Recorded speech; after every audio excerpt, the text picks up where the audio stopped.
Jadi kita akan bahas di pinjaman dari Superbank. Jadi di Superbank di sini sudah saya bahas juga. Di sini itu kan sama ya, bekerja sama dengan OVO juga ya. Jadi, nah di sini pertanyaannya kenapa sih limit untuk di Superbank? Kita langsung masuk ke Store. Di sini kita ketikkan saja Superbank, ya Superbank seperti ini. Jadi Superbank ini adalah bank digital, dimana untuk di bagian dari aplikasinya sudah 4.4 dan sudah 1 juta diinstal ya. Dan untuk aplikasi Superbank ini itu merupakan bagian dari Grab, kemudian Sitel, KaKoBank, dan Mtek ya. Dan tentunya di sini sudah berizin dan diawasi oleh OJK dan juga Otoritas Jasa Keuangan ya. Nah, pada dasarnya di sini kenapa limit pinjaman kita di aplikasi Superbank susah naik ya, mungkin disebabkan salah satu yang pertama mungkin angsuran kita yang sering telat bayar itu bisa jadi pengaruh ya, karena memang di aplikasi Superbank ini ya bisa jadi melihat tingkat dari angsuran kita ya. Jadi untuk di aplikasi Superbank di sini itu hadir memberikan pengalaman. Jadi Superbank ini adalah bank digital, jadi perbankan yang aman, transparan, dan mudah digunakan.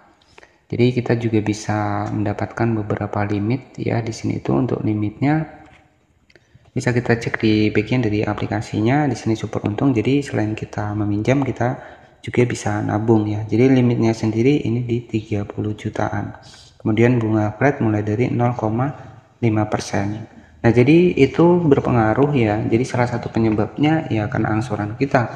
Misalkan angsuran kita sering telat, ya wajar saja limit kita nggak naik-naik. Jadi memang buat bisa kita lebih cepat limitnya naik ya, usahakan ketika kita mengangsur ya, kita sebelum jatuh tempo kita harus sudah membayar, jadi biar terlihat aktif ya, dan juga agar limitnya juga naik.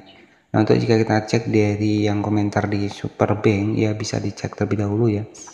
Tapi di sini disclaimer terlebih dahulu ya, ketika kita meminjam pasti ketika kita galbay itu ada risikonya, seperti kita sering ditelepon, sering di SMS. Jadi ya usahakan kalau kita memang meminjam ya kita tanggung jawab untuk membayar pinjaman tersebut ya. Apalagi untuk Superbank ini kan adalah bank digital ya.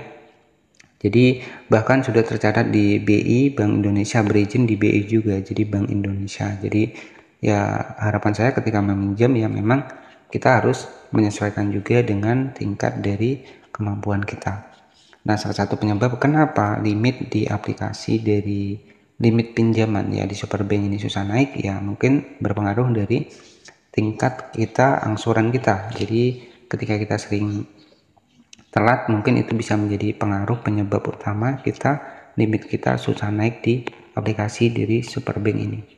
Ya, jadi mungkin seperti itu saja. Jadi beberapa keuntungan sendiri, kita bisa menggunakan kris untuk transaksi ya, kemudian dapatkan pinjaman atur sendiri, mudah, fleksibel, mudah atur keuanganmu. Kita juga bisa menabung juga di aplikasi dari Superbank ini. Terima kasih yang sudah menonton, jangan lupa subscribe dan selamat siang.